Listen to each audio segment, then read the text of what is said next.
Bale, mambo mazuri sana hapa. Tunaendelea tena kusonga mbele na taarifa za kimichezo, lakini nimekuja hapa kwa lengo moja tu la kuweza kuzungumzia hili ambalo limetokea leo. Na leo tumeshuhudia Engineer Hersi Said, rais wa klabu ya Young Africans na mwenyekiti wa mashirikisho ya vilabu barani Afrika ACA ama ACA, Engineer Hersi Said ambaye pia ni mjumbe wa kamati ya mashindano kwa mpira wa miguu duniani FIFA, kwa vilabu vyote vya mpira wa miguu duniani FIFA. Kwa maana Engineer Hersi Said leo alikuwa na hafla fupi kwa ajili ya kuzungumza na waandishi wa habari, lakini pia na wadau mbalimbali wa kabumbu au wadau wa soka pale katika viwanja vya Gymkhana. Kutoka Dar es Salaam mpaka mtaa wa Viwanda hapa Shinyanga, unajisikiaje kuletewa gari kutoka PMbet mpaka hapa nyumbani? Nimeamini na kweli, kwa sababu gari hii hapa ninaiona.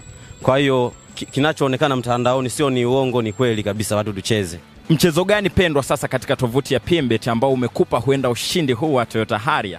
Nacheza sana Viator. Wewe pia unaweza kuwa mshindi kupitia michezo ya kasino ya mtandao ya PMbet. Tovuti ni pmbet.co.tz. Lengo kubwa hasa alienda kuzungumzia namna ambavyo amekuwa akipata teuzi na namna ambavyo ameanza kupata hizi nafasi kwenye mashirikisho makubwa kama CAF, lakini pia kwa upande wa FIFA. Na leo alikuwa na hoja tofauti ambazo alizielezea, na alianza kwa uzuri sana kwanza kuelezea namna ambavyo platform ya mpira wa miguu leo hii imeweza kumpa thamani na kumfanya yeye leo azungumzwe zaidi kwa upande wa mpira CAF pamoja na FIFA pia. Na alielezea namna ambavyo walichukua Young Africans ilivyokuwa ikipitia kipindi kigumu, na akaeleza wazi point ya wao kuanzia ilikuwa ni ile kubwa kuliko. Mara baada ya GSM kuchukua timu, ndipo ambapo Engineer ndoto yake ikatimia kuwa kiongozi wa mpira wa miguu, kwa sababu awali yeye alikuwa tu katika makampuni ya GSM kama mhandisi akifanya kazi yake pale uzuri, lakini akapata nafasi ya kuingia pale Young Africans na pamoja na GSM wakabaini kwamba ili klabu iweze kufanya vizuri lazima wasajili vizuri, wasajili wachezaji wenye quality, na lazima pia waboreshe kwa maana ingia kwenye transformation, mabadiliko ya club na uendeshaji pia. Na ndio maana bado wanapambana kuhakikisha wanafanikiwa katika eneo hilo. Na walifuta wachezaji wengi, wakaleta wachezaji wapya ambao waliwapa mataji mfululizo, na leo tunaona ubora wa klabu ya Yanga wakichukua mataji katika ligi hapa nyumbani. Sasa ameelezea mafanikio yaliyopo mara baada ya yeye kupata nafasi ya kuongoza klabu kubwa kama Yanga na kuboresha klabu hiyo kwa viwango, hasa qualities na wachezaji kufanya vizuri pamoja na timu yao kufanya vizuri, kuchukua mataji na kufanya kuonekana kwa ubora huo. Basi moja kwa moja shirikisho la mpira Afrika CAF kupitia ACA, kwa maana sasa hiki ni chombo kipya kabisa ambacho kimeingia kwa sasa, inaitwa ACA, ambapo wakamuona Engineer Hersi Said kwamba ni kijana ambaye ana uwezo mkubwa wa kuongoza katika eneo hilo, lakini pia wakaona kwamba ni kijana ambaye ana weledi, lakini pia mbali tu ya utashi wake wa kuchanganua mambo, na pia ni moja ya vijana ambao wana uwezo wa kurise hoja, wa kuibua hoja na kutafuta suluhisho. Kuna watu ambao wanaweza wakaibua hoja alafu wasipate suluhisho, lakini Engineer Hersi Said anaonekana na IQ kubwa sana. Thinking capacity yake ni kubwa, hasa katika masuala mbalimbali, sio tu ya kimpira, hata katika masuala ya kijamii. Kwa hiyo wameona hilo kwenye ubongo wake, wakampatia nafasi, na sasa ni mwenyekiti wa mashirikisho au ni mwenyekiti wa shirikisho la vilabu barani Afrika kwa maana ACA. Na leo ameongea mambo mengi sana. Anapata nafasi ya moja kwa moja kukaa kwenye kamati tendaji na kudiscuss masuala kadhaa yanayohusu mpira wa Afrika, na ameeleza hapo kwa ukubwa sana faida mojawapo ya mara baada ya Engineer Hersi Said kupata nafasi hiyo. Moja ya vitu ambavyo walikaa kwenye vikao vyao na wakaweza kuhoji na wakaraise hoja na mwisho wa siku wakafanikiwa ni pamoja na vilabu ambao vinashiriki michuano ya kimataifa kwa maana ligi ya mabingwa barani Afrika pamoja na kombe la shirikisho barani Afrika. Moja ya vitu vya muhimu sana ambavyo vinapaswa kuzingatiwa ni kwamba vilabu hivyo vianze kupata pesa kuanzia ile hatua ya preliminary round, kwa maana zile hatua za awali kabisa. Na awali pesa zilianza kutoka kwa mwaka jana. Pesa zilitoka ilikuwa ni dola 50,000. Yes, lakini this time ni dola 100,000 imepanda. Kwa hiyo mwanzo kabisa kulikuwepo hakuna pesa zozote ambazo zilikuwa zinaingia, lakini kwa mwaka jana mara baada tu engineer Eric Said kuingia pale na jopo lake wakachakata hilo na wakafanikiwa, kwa maana vilabu ambavyo vinashiriki hatua za awali kabisa, kwa maana preliminary round, kwa kuna imetengwa dola 50,000 kwa ajili ya maandalizi ya mechi hizo na baadhi ya kuclear baadhi ya maeneo. Lakini pia awamu hii imepanda kutoka dola 50,000 hadi dola 100,000, kwa maana kwa vilabu vinavyoshiriki michuano ya ligi ya mabingwa Afrika pamoja na kombe la shirikisho barani Afrika. So alichojaribu kuelezea hapo engineer Said ni kwamba hata hizo pesa zinaingia on the spot, yani zinaingia papo, yani hizo pesa hazichelewi. Kwa hiyo vilabu ambavyo vinashiriki michuano hiyo tayari wanaingiziwa mzigo wao na wameshaingiziwa mapema kwa ajili ya kushiriki. Yani katika hatua za awali sasa hizi kuna dola 100,000, kitu ambacho hapo awali hakikuwepo, lakini mara baada ya engineer Hersi Said kuingia huko ACA pamoja na wajumbe ambao wanakaa katika kamati tendaji, basi katika majadiliano na katika kuraise hoja kwamba tunahitaji pia kuona namna gani vilabu pia vinaweza kushikwa mkono katika hizi hatua za awali kabisa. Kitu kikubwa sana kimefanyika kupitia engineer Hersi Said. Tunaona tayari mambo yanaanza kubadilika, kwa maana CAF sasa wanaanza kutupia jicho vilabu vyote ambavyo vilikuwa vina struggle pia, na inapunguza kwa kweli ukali wa maisha, hasa katika vilabu vingi ambavyo havina mileage, bado havina sponsors wa kutosha na vitu kama hivyo. Kwa hiyo wameweza kuweka wazi hilo kwamba vilabu vinaingizwa dola 100,000 mapema kabisa, yani katika hatua za awali. Kama ambavyo Yanga walicheza mechi yao ya kwanza mapema kabisa dhidi ya Wiliete Benguela, walishapokea mzigo wao. Wiliete Benguela nao walishapokea mzigo wao. Gaborone United ndio walipokea kwao. Simba walipokea kwao. Azam walipokea kwao, unaona bana, dhidi ya Al-Merreikh, lakini pia Singida walipokea kwao dhidi ya Rayon Sport. Kila mmoja amepokea mzigo wake na inapanda kila hatua preliminary hela inapanda, group stage hela inapanda, robo finali mzigo unapanda, nusu finali mzigo unapanda, na finali pia mzigo unapanda. Kwa hiyo ameweza kuboresha hilo na amepeleka hizo hoja, na ni kwa sababu anafahamu namna ambavyo maandalizi ya mechi inavyokuwa ni gharama kubwa sana kutoka sehemu moja kwenda sehemu nyingine, namna ambavyo fedha zinazotengwa kwa ajili ya maandalizi inakuwa ziko juu sana. Kwa hiyo mwisho wa siku inaenda kupunguza baadhi ya ukali wa timu zingine ambazo pia zina struggle katika eneo hilo. Hilo ni moja, lakini kingine ni kwamba amezungumza vizuri sana kwamba sasa vilabu vinaanza kunufaika na wachezaji wao ambao wanacheza timu za taifa.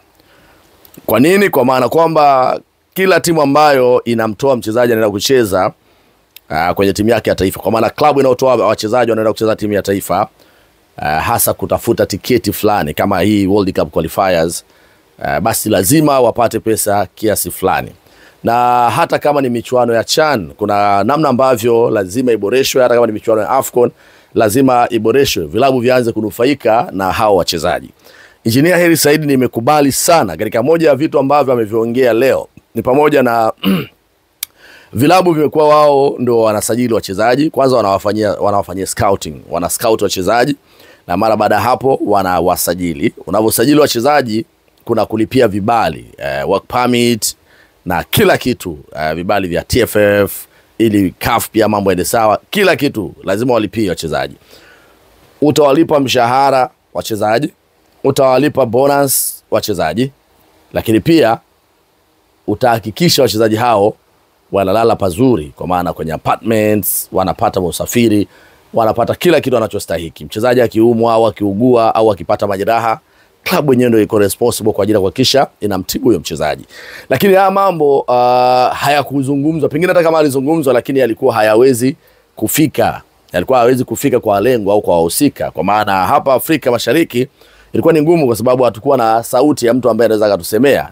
Zaidi waliokuwa wananufaika ni timu za Afrika Kaskazini, Berkane, ama timu ya kule labda Morocco, Misri, Tunisia, huko tulikuwa wananufaika sana, labda South Africa. Lakini kwa upande wa kwetu ilikuwa changamoto. Kwa nini? Kwa sababu hakukuwepo na sauti ya mtu ambaye anaweza kuipenyeza huko, na kisha tukasikiwa na sisi pia tukaweza kueleweka. Lakini this time Engineer Hersi Said anasema wanakaa wao katika namna ya kupanga vizuri kuweza kuhakikisha kupitia wachezaji ambao wanatoka kwenye vilabu mbalimbali, vilabu pia viweze kunufaika. Ametoa hoja moja kwamba mchezaji anaenda kucheza timu ya taifa, anapoenda kucheza timu ya taifa, klabu haipati chochote.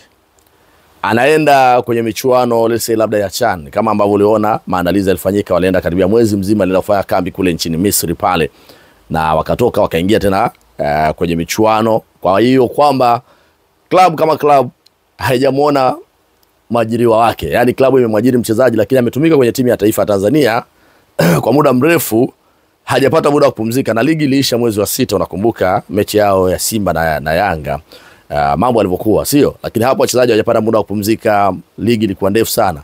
Wameenda kwenye timu ya taifa huko, wamecheza huko michuano ya CHAN, lakini klabu haijapata chochote. Na bad luck au kitu kingine ambacho wamekielezea leo, ambacho mimi nimeona ni mantiki na kina mantiki kweli kweli, ni kwamba mchezaji anapoenda kucheza timu ya taifa, ikitokea ameumia au amepata majeraha, klabu kama klabu ndio inapambana kuhakikisha inamtibu huyo mchezaji, yani na hakikisha mchezaji anakuwa fiti, anarejea uwanjani. Lakini timu ya taifa wao huwa wanawasiliana na klabu, bana mchezaji fulani ameumia, wanahitaji ku replace mchezaji huyo na mchezaji mwingine, lakini huyo mchezaji anakuwa transferred kutoka timu ya taifa, anaenda kuhudumiwa na kutibiwa na klabu. Kama ambavyo iliwahi kutokea kwa Shomari Kapombe, aliwahi kuumia, unakumbuka, na Shomari Kapombe hakutibiwa na timu ya taifa, akaenda kutibiwa na klabu yake ya Simba, na baadaye Shomari Kapombe akasema mimi sitaki tena kucheza timu ya taifa kwa sababu hawakunijali na mambo kama hayo.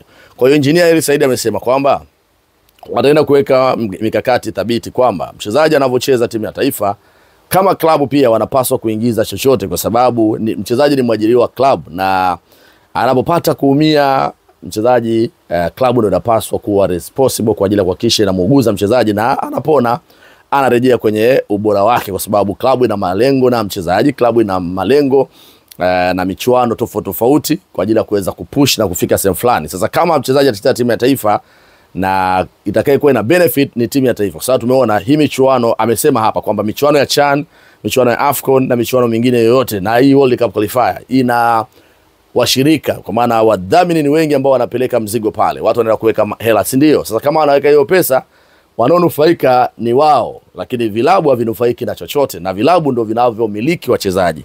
Kwa hiyo point yake ni kwamba anasema vilabu vina nguvu kuliko timu za taifa, na vilabu kama vitashirikiana, anasema kila timu ambayo inatoa wachezaji kwenye timu za taifa, wachezaji hao, kupitia wachezaji hao pia vilabu vitakuwa vinanufaika kupata percentage kutoka kwenye mashirikisho ya mpira, kwa maana katika michuano hiyo ambayo inaendelea, kwa sababu wadhamini wapo, lakini hiyo pesa vilabu havipati chochote. So nimependa sana hiyo hapo, ni idea nyingine nzuri, ambapo wachezaji sasa wanapoenda kucheza timu ya taifa watafahamu kabisa kwamba klabu inaenda ku aim kitu fulani, inapata kitu fulani kutokana na namna ambavyo wachezaji hawa wanaenda kuperform kwenye hizo timu. Lakini inaenda kuleta pia alert nzuri sana kwamba hata mchezaji akiumia kwa sasa, timu ya taifa inaweza ikawa responsible na ikafanya kuhakikisha mchezaji anakaa sawa. Lakini kama isivyo, basi hizo pesa ambazo zinaenda kwenye club ni rahisi pia kutumia kwa ajili ya kuhakikisha na watibia wachezaji wake bila kuingia gharama za mambo mengine tena ya nje, kwa sababu unapocheza timu ya taifa it means kwamba unapokuja kwenye club ukitokea umepata majeraha kwenye club, utakuwa umeilostisha club, kwa maana mechi za kwanza chezwa, alafu wewe ndio mchezaji muhimu, alafu umepata kuumia. Kwa hiyo hapo club itakuwa inashuka, haitapanda katika malengo yake ambayo ilikuwa ikihitaji mwanzo. So to me, saluti sana kwake Engineer Hersi Said, big brain, ana akili kubwa sana ya kuchanganua mambo, na naona wazi kwamba tunaelekea pazuri sana. Kama kunahitaji kumsupport, nafikiri vilabu vinapaswa kuungana kwa ajili ya kutia hamasa na kumpa support ya kutosha, kwa sababu tayari ameshajivika mabomu, amekubali kufanya kazi na amekubali kwenda kuitetea Tanzania, kwenda kuitetea Afrika na vilabu vyake. Kwa hiyo hakuna kuwekeana vinyongo. Leo nimemwona pasi milioni, shabiki wa Simba naye alikuwa pale, lakini nimeona ushiriki wa vilabu. Nimemwona Amin Popat ambaye ni makamu wa rais wa klabu ya Azam FC alikuwa pale, na baadhi ya viongozi wengine walikuwa pale. Kwa hiyo hii ni nini? Hii ni kitu ambacho unaweza kusema kwamba ni maendeleo makubwa sana katika sekta ya mpira hapa nchini Tanzania. Kwa hiyo mengi tutashuhudia kuona vilabu namna ambavyo vinaanza kunufaika na uwepo wake Engineer huko ACA pamoja na kule FIFA. Endelea kusubscribe Usalama Kengele, tuwe pamoja kuendelea kusupport vitu vizuri. Chochote ambacho kinakuwa kina mantiki na faida, tunapaswa kusupport kuliko kuweka majungu. Kutokea Dar es Salaam mpaka Simiyu Bariadi. Hii yote ni kuhakikisha Abdalla Said anaipata haki yake ambayo alitumia vizuri kabisa kutokea PMBet. Siri yako ya ushindi ni nini? Siri yangu ya ushindi ni mikeka ya under na over. Na kama unavyojua PMBet kuna option za kutosha. Kuna option za fouls, kuna option za kadi. Zote hizo ni hela tu. Hakikisha na wewe unakuwa mshindi unayefuata kwa kucheza kupitia PMBet.